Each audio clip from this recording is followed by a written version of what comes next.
Hello everyone, my name is Renny Slade. I am going to start with sharing my screen and then we're going to get going right away. I've got a lot to cover today. Can you see my screen? Brilliant, brilliant. So my name is Renny Slade. I run a company called The Wise Learner, and it's a coaching company. And I also do, workshops, presentations, and masterminding. And I will tell you about the masterminding at the end because I'm going to invite you to be a guest on one of my masterminds. So do hang in there until the end, and I will send you the link to join one of my masterminds. Now, today we're going to talk about the value determination process as it is developed by Dr. John Demartini. Now, I've worked with this process for quite a few years and it's brilliant. I have added my own twist to that because while working with it, I found that it was actually missing something. It was a great basis to start with, but it didn't quite finish the way I wanted it to. So this is my version of Dr. John Demartini's work. He's a brilliant man. And so I'm not stealing his work. I've just added to it. So here we go. So I said already, I'm running a company called The Wise Learner. So I'm a life and clarity coach, as well as a communication coach. I run a course called Tame the Triggers, which is an online course that can be with one-to-one coaching alongside, or it can be done as a self-study course. I run various programs, Rewrite Your Life Affirming Story, which really looks at things that we're talking about today as well. What do you want your life to be like? From overwhelmed to go clarity, which is a process that I take my clients through. I run weekly masterminds and I do run some retreats every once in a while. I'm planning on still running one later this year, so keep an eye out. And the Human Work in Progress coaching program, which is a one-year program, which is group calls, individual calls, online course, very complete package, very powerful stuff. So that gives you a bit of an idea of what I do. So let's get started.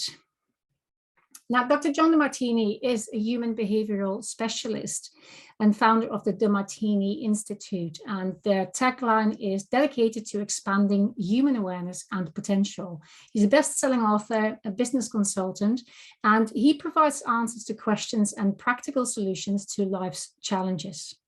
He guides people to higher levels of achievement, fulfillment, and empowerment in all areas of life. Now, in this process that we're going through, he has identified 13 areas of life that we will take a close look at to get a good overall view of where you are with what is important to you. So it's a multi-step process. You keep refining your answers while we go through the process, and this shows you your hierarchy of values. Now, what I've added to that is what is actually missing in those areas. So if you feel that you would like something that you haven't got yet, I think that's a really important bit of information to have. So once we've gone through the process, we also look at what would you like to still have on top of all of that. That will then also help define what your focus going forward is, and what your next action steps could be. So that is what we're working on today. Now, the way I'm going to do this, I'm going to show you some slides to show the 13 areas that Dr. Demartini has identified, and we'll ask you some questions about that. Now, it's the same process for each area, so we'll take a couple of minutes each time to have a think. Now, I want you to think off the top of your head, because it's really important to think quick, because the first things that come to mind are often true. Now, then we start thinking about it and like, oh, actually, maybe blah, blah, blah. And then we sometimes move ourselves away from those initial gut feeling answers that are actually really, really telling. So I do encourage you to completely just go with your gut instinct and see where that takes you. Now, what I want to say is that whatever we do today is a snapshot in time. So do this process again in 3 months' time, and it will give you probably an overlap in your answers, but there might also be shifts from where you are now, which is brilliant. So these kind of processes are really useful to do on a relatively regular basis. Now, let's get started. The first area is, how do you fill your personal space? Now, I'd like you to think about the following. Unimportant things go in the trash. Important things are kept where you can see them. So if you were to move house and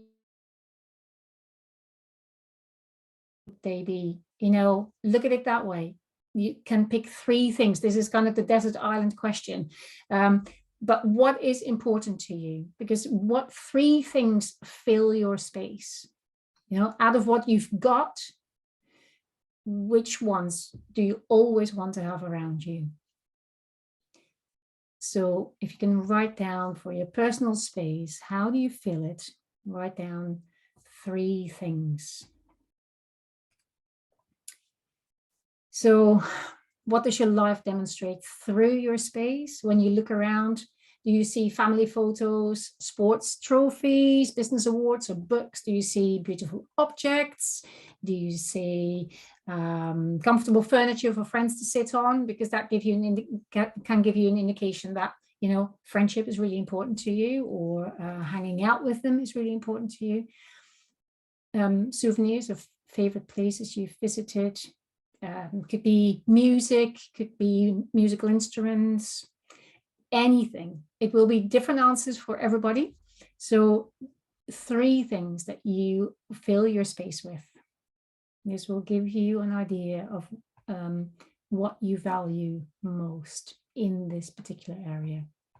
So this is about what you've got already, not what's missing yet. Just look at what you've got.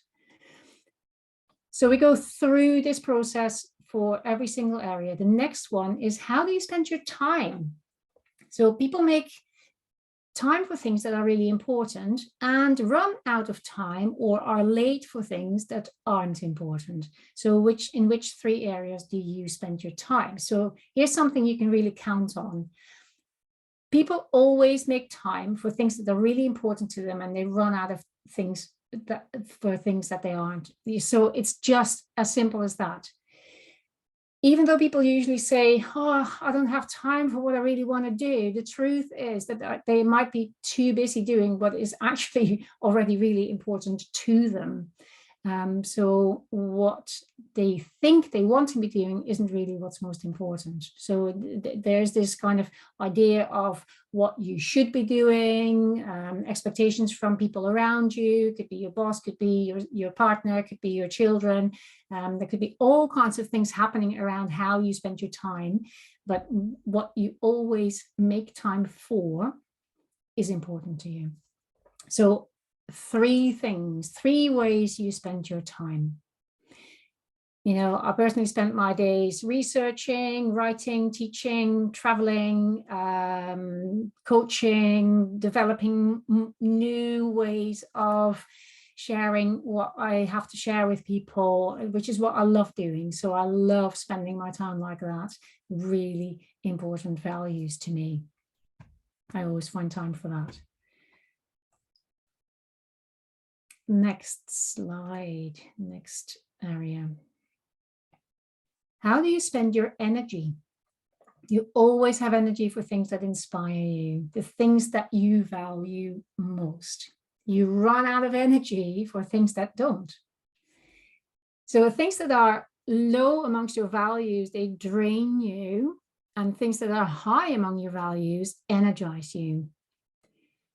So when you are doing something that you value highly, you have more energy at the end of the day than when you started, because you're doing something that you just love and are inspired by. So how do you spend your energy, and where do you get your energy? So 3 things here, 3 things that you love to spend your energy on and get energized by.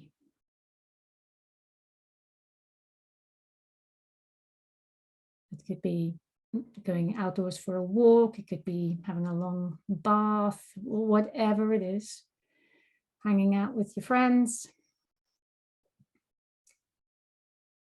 3 things you spend your energy on. Now, the next thing, how do you spend your money? Now, again, you always find money for things that are valuable to you. But you never want to part with money for things that are not important to you.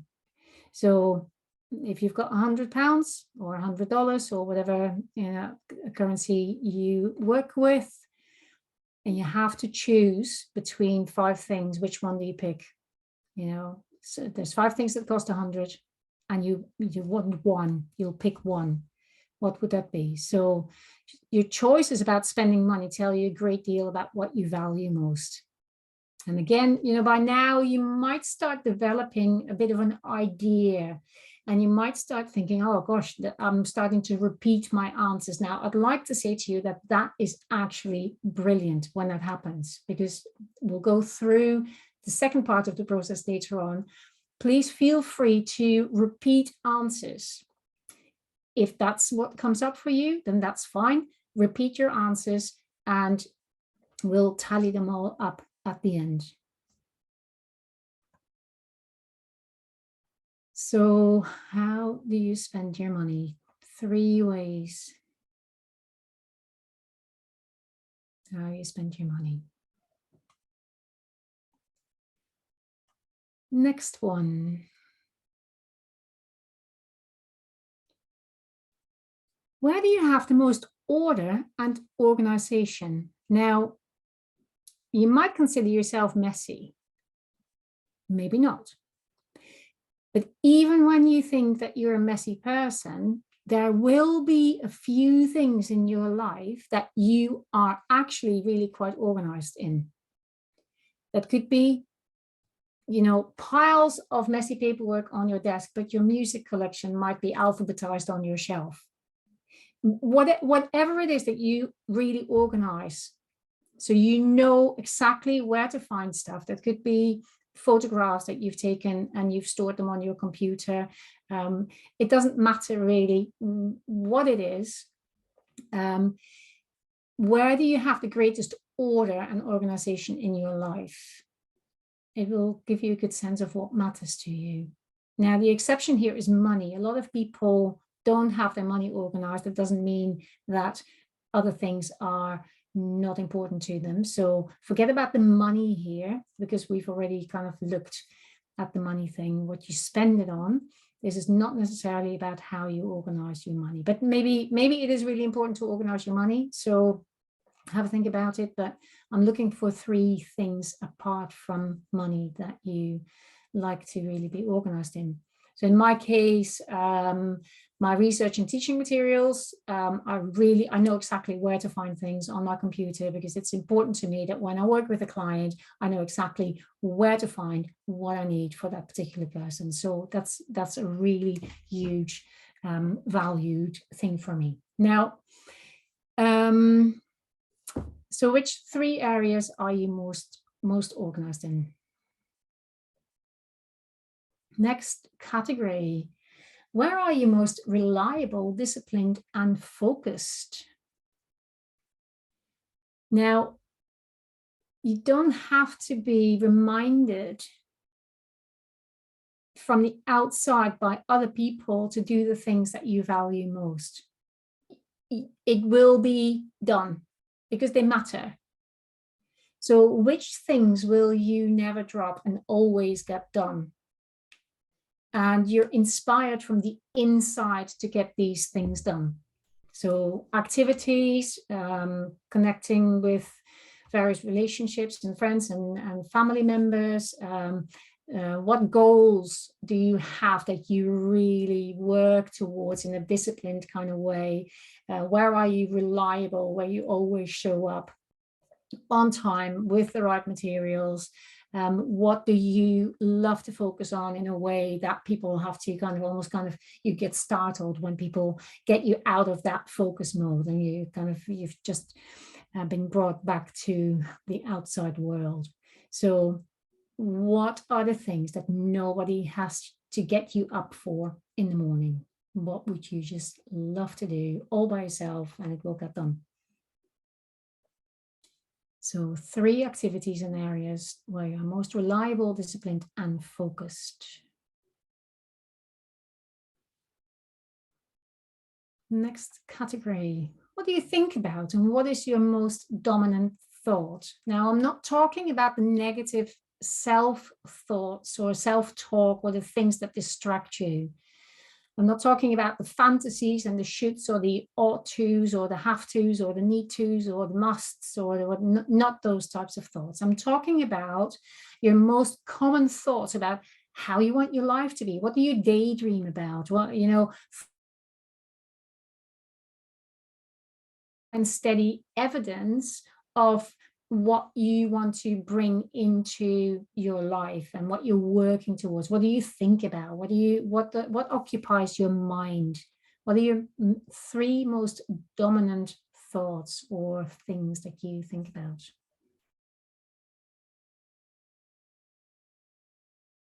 Again, this is different for everybody. You might be thinking about something that actually never, ever, ever crossed my mind up until you maybe mention it. So that tells something about your value, and it tells me something about my value as well at the same time.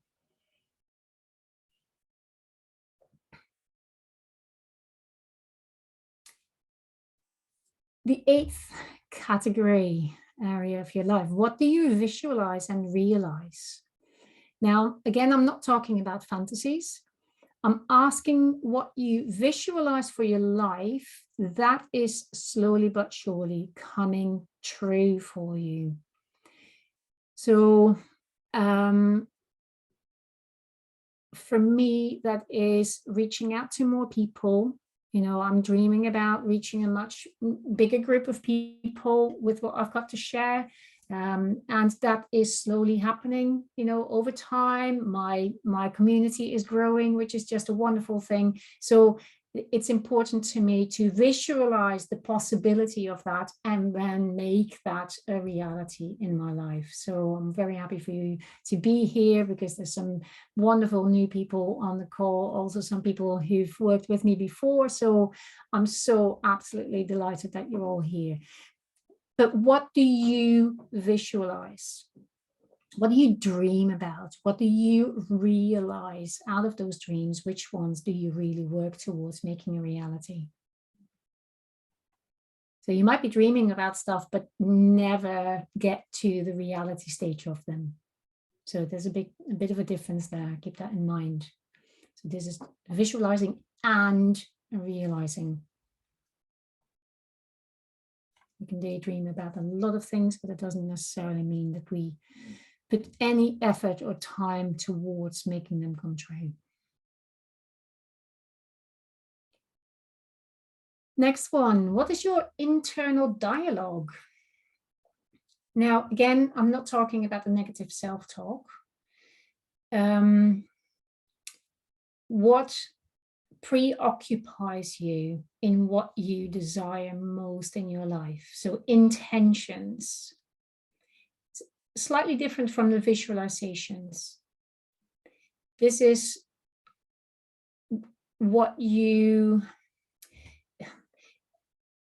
keep talking about these things to yourself. So visualization is more of a kind of a daydream, whereas this internal dialogue is very much about the language you use about yourself. You also dismiss particular things that you just never really have an internal dialogue about with yourself because it's just not worthy of your attention. So what 3 things do you have internal dialogues about?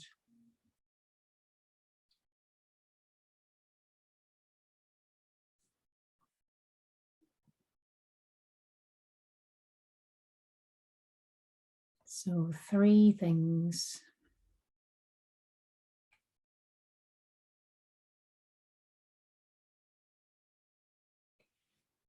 Next one.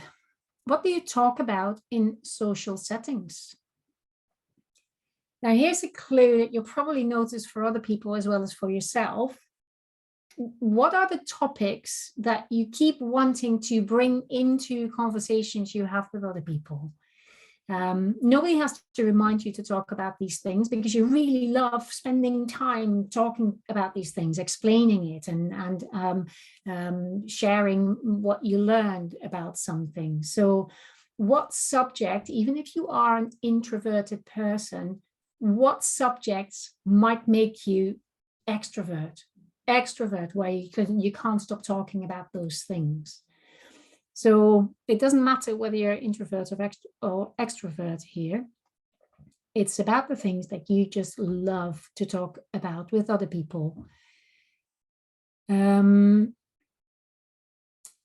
At the same time, this gives you a really good clue about what other people value, because someone might come to mind. This person never stops talking about that one particular thing that doesn't interest you at all, which is perfectly okay, but it's important to them. So you might be interested in talking about something that isn't interested to the other person. So it's about valuing what you find important, but also valuing that other people might have different topics that they just can't seem to stop talking about. So if someone asks you, so how's your business? That question might indicate that business is important to them. It might not be important to you, but the question might indicate something about the person who asks the question. I hope that that makes sense. So someone can say, oh, are you seeing someone at the moment? It might mean that relationships are important to that person. It might not be important to you, but the question is asked because they might value that. So what 3 things do you speak about in social situations?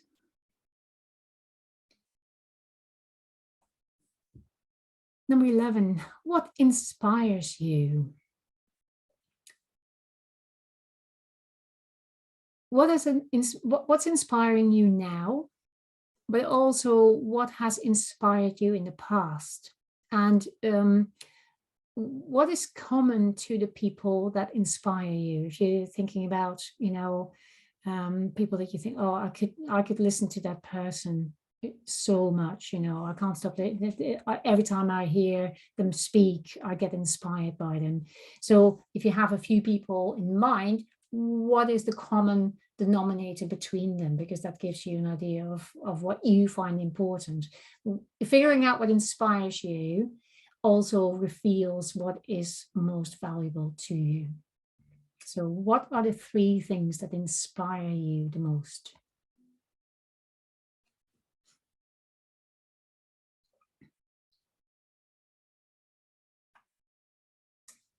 What are the most consistent long-term goals that you have set? So there are goals that you might have set in the past that you're still working on. There might also have been goals in the past that died slow death, and they are just not part of your life anymore. So they lost momentum. It's not really part of how you spend your time or what you talk about. So what are the 3 long-term goals that you focused on that you are still working on? Even if you're not making much progress, but they might still be part of your life that you think, oh, when I've got some more time, this is the one thing that I really like to get back to. That's an important thing to know about yourself. So I'm not talking about fantasies and daydreams. This is something that you really want to make happen in your life. Slowly but surely, but definitely reality. So what's been dominating your life and your thoughts and your dreams, and how are you bringing them into, which ones are you desperate to bring into life? Next one, what do you love to learn and read about most? And some topics, again, they never seem to bore you. You can't get enough. You're lapping it all up. other topics don't get 1 minute of your time. You just will not pick up that magazine when you're sitting in the waiting room at the doctor's, or you're in the bookshop and it's just this particular section in the bookshop. You don't even go there. So what do you love to read about and learn more about?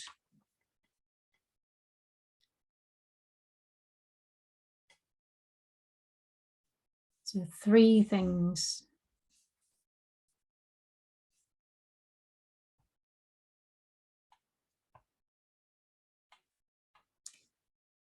Right, I hope you've been able to keep up with me. This is always something that you can go back to at a later stage, you know. If you manage to write down 3 things for every single category, then we've ended up with 30 of the process, which is identifying your repeated answers. Like I said before, repeated answers are actually fantastic because they give you such a strong clue of what is important to you. So when you answer it in one category, you might think, oh, yeah. But once you've kind of answered a similar thing that can be grouped together in maybe 4 or 5 categories, then we're really rocking and rolling, because that gives a good idea. So I'm going to give you a few minutes to identify the answers that repeat most often. So there is a certain amount of repetition, most likely. I've never really come across 39 answers that have no relation to each other whatsoever. There might be a few that are only mentioned once, but there will be some answers that will be repeated. Now, there can be repeated in different ways. So, for example, spending time with people I like might be grouped in the same category as having a drink with the people from work once we finish, or going to eat out with my friends. If you look closely at your 39 answers, you will see that there are some patterns. There are some answers that you think, oh, actually, they can be grouped together. So go over your answers, look at the answer that is the most often repeated one, and write that one down. And if you have a workbook, then, you know, go to step number 2. You can write them down there, and in brackets, write down the number of repetitions. So, you know, don't have to write all the answers out again, but maybe kind of come up with a name for that particular group of answers, and then identify how many repetitions there were in your 39 answers. And then you do the same thing. Which one is the second most repeated answer? Then you go to the third most repeated answer, etc. So I'm going to just mute myself just for a couple of minutes, and put the timer on. This is a really important step to do in the process, finding out how often particular answers are repeated. So I'm going to just put 2 minutes on the timer, and there you go. Group. Oh, I'll say this again. From the answers you've given and grouped, I would really like you to now find the key word that matches that answer. So the most repeated group of answers. In this list, which word represents that group of answers? Now, there are 60 words on this list. There are way more core values than the 60, but they give you a good overview. So again, I'm going to just give you a couple of minutes. Look at the biggest group of answers, find a word. Look at your second biggest group of answers, find another word, because these words are representing your core values. So again, I'm going to give you a couple of minutes, and I'll see you in a minute.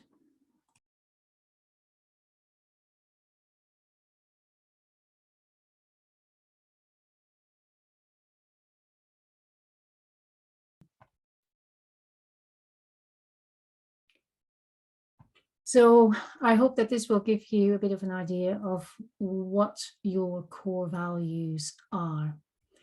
Now, what is missing in all this? You know, you might have found a few words that really describe your core values, but looking at what your life is like now. So this is the bit that this is my twist to the process, because this is what I feel in the work with the clients that I do. This is the bit that is really important. What is missing in these 13 areas? So you might not quite have what you value most. So if you look at your space, for example, it might not reflect what you can't stop talking to other people about, if you know what I mean. So there might be things that are actually in these areas really important to you, but you haven't got them yet. You're visualizing, you're dreaming, you're talking about it, but you've not got it as a reality in your life. So I'm going to show you this slide. Sorry, I'm going to go back to this one. And I'd like you to just in each area. So you're looking at the area of how you feel your space. Is there something it might be perfectly reflecting what is important to you. There might be nothing missing, but if there is something missing, then it is really important to understand that and to know what that might be. So in the areas, in the 13 areas, what might be missing? So I'll flip in between these two. In your space, how do you spend your time, your energy and your money? Where do you really want to be more organized? Because it's actually important, but you get irritated by the fact that it's a mess. That might be a really good indication, but for example, that it is much more important for you to be organized in there that you might realize. You know, what do you want to really show up for more? What do you want to be reliable for more? What do you want to think? How do you want to spend your time thinking? You know, if your brain is too occupied about work and it doesn't leave you enough space to think about adventure, you know, what is the bit that you would love to have more time to think about? Same for visualization and realization, the way you talk and with yourself, your inner dialogue. What do you love to talk to people about more? What inspires you? What is standing the test of time? Did we skip that one? No, that was the long-term goals. And what would you still like to learn more about that you haven't really done yet? So what's missing in these areas?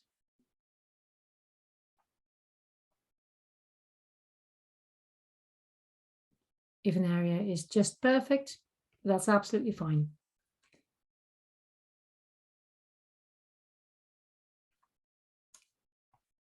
Because that then takes us to the next step. The next step is focus and action. So once you know what's missing, or you've looked at all these 13 areas and you understand that something might be there, but you really want more of that in your life, then that is an area that you might choose to focus on. Now, out of the 13 areas, which 3 are the most important for you to improve on? Again, space, time, energy, money, organization, reliability. What do you think about, want to think about more, visualize or talk about more in a dialogue? What do you want to talk to others more about? What are you inspired by? Which goals have stood the test of time, and what do you want to learn more about? So which of these 3 areas are the most important for you to improve? And then I'd like you to think about which focus. So that could be the bit that is missing, that could be the bit that you want more of, but what is the focus of which value do you want to focus on to make an impact, to make a positive impact, to help you shift into a life that feels more aligned for you, that feels happier for you? Which part do you really want to put some time and energy towards? So what is your focus? So that could, for example, be community. So within the area of time, maybe your focus is community. Then we get to the third column, which is action. So when you know what you want your focus to be, what action step can you take now to start bringing that into your life? So that could be attending a local meeting. That could be organizing a play date for children in your street. Whatever that focus might be. So from the area of time, it could be community focused. The action would be organizing something or attending something or meeting with people. So I hope that makes sense. Area, focus, and action. These action points are, of course, the most important things that you walk away with out of all of the core values, which is beautiful to further understand and have a clear view on, you know, what is important to you. And that's great to know. And then as a coach, my focus is on what's next. How do you then put that into practice? What action steps can you take? Maybe baby steps, doesn't matter. But what is the next best step for you to take within those areas and within those focus areas? I hope that you've managed to come up with 3 action points, and then go do them. You know, there's no point in thinking about it and talking about it. It's important to think about it and talk about it, but turn them into reality, because that's where the difference is really made in your own life, and you've got full control over that. So I hope that this has been useful. Thank you so much. I've got a couple of things that